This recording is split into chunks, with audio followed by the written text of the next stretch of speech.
안녕하세요. 얼마 전 사진 찍다가 귀신이 붙었다를 제보한 시청자입니다. 이번엔 제가 중학교 1학년 때 겪은 일을 제보해 보겠습니다. 앞서 제보한 이야기에서 잠깐 언급했듯이 저희 집안은 대대로 무속인 집안이고 어머니가 저 대신 신내림을 받았습니다. 제가 14살 무렵에 어머니는 신내림을 받지 않기 위해 한참을 버티고 싸웠는데요. 당시 우리 가족은 경남 김해 장유면에 무계리란 곳에 살았습니다. 그때는 지금처럼 많이 발전되지 않은 시골이라 놀거리가 딱히 없었는데 여름이 되면 장유 계곡에서 친구들과 물놀이 하는 것이 유일한 낙이었습니다. 그곳은 깊이가 3-4m 정도로 꽤 깊은 데다가 바닥에 모래가 많아서 그런지 해마다 익사사고가 끊이지 않았지만 철이 없던 우리는 그곳에서 수영 시합도 하고 다이빙도 하며 놀았습니다. 문제의 그날도 저는 친한 형과 동생 그리고 친구 2명을 불러서 땀을 뻘뻘 흘리며 그 계곡으로 갔습니다. 도착해보니 이미 동네 아이들이 자리를 잡고 놀고 있었고 저는 형과 누나들이 준 고기를 먹고 쉬다가 물에 뛰어들었습니다. 그렇게 계곡물에 들어가서 한참 동안을 신나게 놀다가 밖으로 나온 저는 커다란 바위 위에 앉아서 잠시 동안 쉬고 있었습니다. 그런데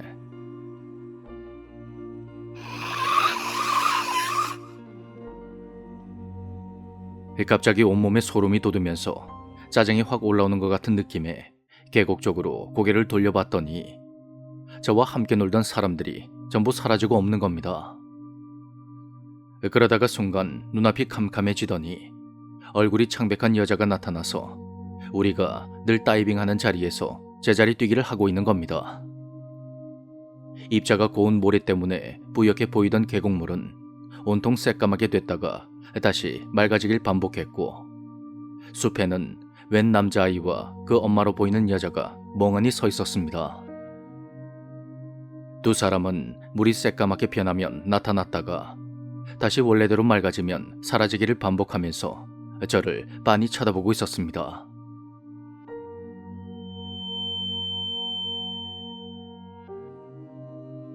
그렇게 얼마나 지났을까? 눈앞이 서서히 환해지면서 저와 함께 놀던 사람들의 모습이 보였고 정신을 차려보니 제가 물이 막 깊어지는 지점에 서 있는 겁니다.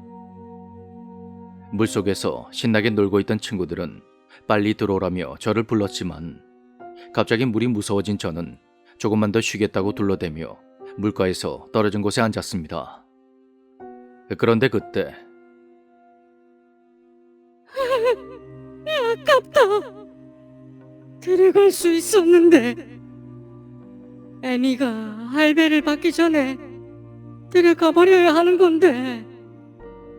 엄마, 저 형아는 괴롭히지 마요. 나한테 잘해줬단 말이에요. 그런 알 수 없는 목소리에 주변을 둘러보고 있으니까 또다시 계곡물이 온통 까맣게 변하면서 사람들이 전부 사라져 버렸습니다. 저걸 어떻게 빠뜨릴까? 어떻게 죽이지? 하지 마요. 그러지 마요. 그렇게 의문의 목소리는 저를 두고 한참 동안 실랑이를 냈고 이 말을 끝으로 뚝 끊어져 버렸습니다. 너 여기 오지 마. 여기 오면 결국 죽어. 네 어미가 할아버지 받기 전까지는 절대 발걸음도 하지 마. 그 말을 끝으로 또다시 왁자지껄한 사람들의 목소리가 들려왔고 저는 또다시 물이 막 깊어지는 곳에 서 있었습니다. 그때 그날 저와 같이 온 일행 중에 한 명이 저에게 이러더군요. 야, 그만 집에 가자고 몇 번을 말하노?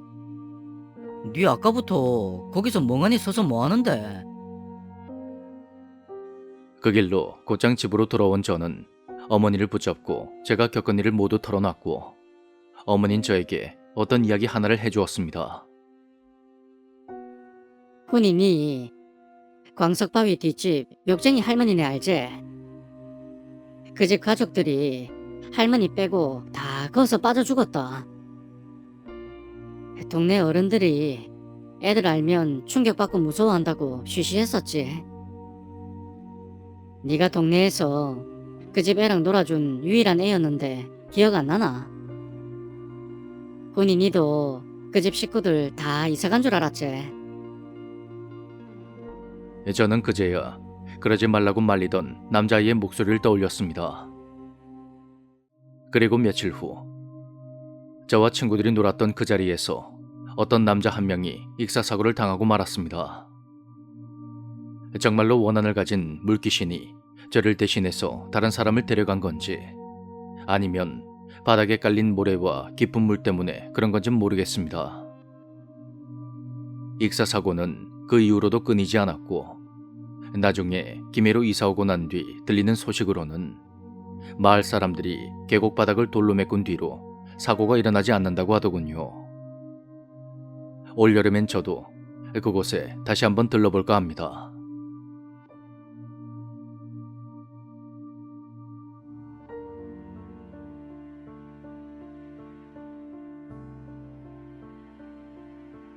내가 고등학생 때 우리 가족은 가능동에 있는 할머니 댁 1층의 반지하에 살았다. 오래된 집들이 많았던 동네에는 주로 나이 많은 어르신들이 살았는데 그때만 해도 그다지 개발된 곳은 아니었다. 집들이 다닥다닥 붙어 있었던 탓에 내 방의 창문을 열면 옆집에 삭막한 벽만이 보일 정도였는데 그만큼 환기와 채광이 좋지가 않아서 한여름에도 집에서 서늘한 느낌이 들었다. 그 당시에는 자각하지 못했는데 그 집에 살 적에 우리 가족은 가위에 자주 눌리곤 했었다. 어머니는 침대맡에 서서 자신을 내려다보는 이목구비가 없는 형체를 보았고 누나는 자신의 등 뒤에 바짝 붙어 있다가 순식간에 사라지는 것을 보기도 했다.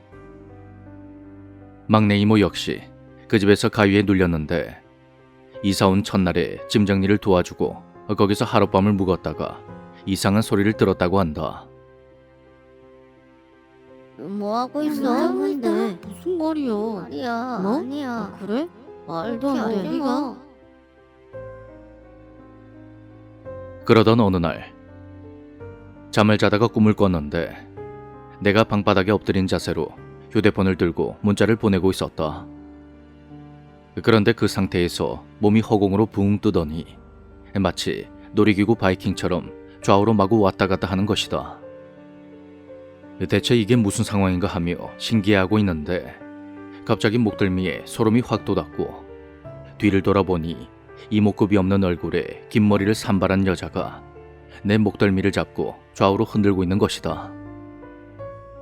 난 비명을 지르며 꿈에서 깨어났고 내 방 침대에 누워있는 걸 확인하며 안심한 순간 또다시 몸이 붕 뜨는 느낌이 들었다.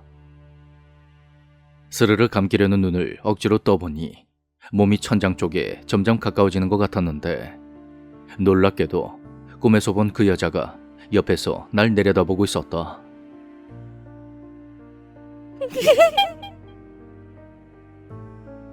몸을 움직일 수도 없었고 아무리 비명을 질러도 소리가 나오지 않았다. 얼마나 지났을까?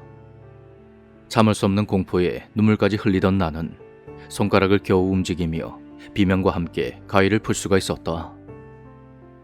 하지만 이것이 꿈인지 현실인지 구분조차 되지 않아서 한참 동안을 소리를 질러댔고 그날은 부모님 방에서 겨우 잠들 수 있었다. 그 후로 별탈 없이 2년의 시간이 흘렀고 하루는 시험을 마친 후 친구들과 함께 농구를 하고 밤늦은 시간에 집으로 돌아왔다. 그날 집엔 나 혼자뿐이었고 난 서둘러 샤워를 한 뒤 침대에 누워 눈을 감았다. 그런데 이선영, 이선영,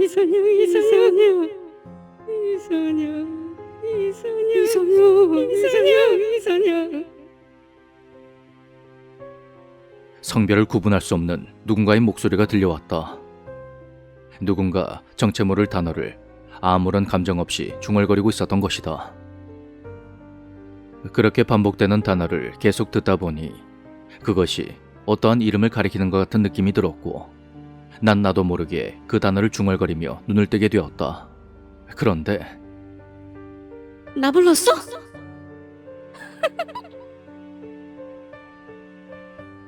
그 순간 천장에서 이목구비 없는 여자가 내 코앞으로 확 떨어지며 내 목을 졸라댔고 난 한참 동안을 실랑이 하다가 기절하고 말았다. 그 후로 우리는 다른 곳으로 이사를 갔고 문제의 그 반지하 방은 현재 창고로 쓰고 있다. 할머니는 여전히 그 건물 2층에 사시는데 성인이 된 후에 고모들과 반지하방 이야기를 하다가 그 터의 기운이 아주 세다는 말을 듣게 되었다. 진가족 사람들은 모두 기가 세서 그 터의 기운을 누르고 있는데 어머니와 나 그리고 누나는 기가 세지가 않아서 가위에 눌렸다는 것이다. 얼마 전에 할머니 생신을 맞아 친가에 갔다가 우연히 아무도 살지 않는 그 반지하방을 보게 되었다. 환기 때문에 살짝 열어둔 창문 너머로 보이는 집안에서 누군가의 싸늘한 시선이 느껴지는 듯 했다. 과연 그곳에서 무슨 일이 있었던 것이며 이목구비 없는 그 여자는 누구였을까?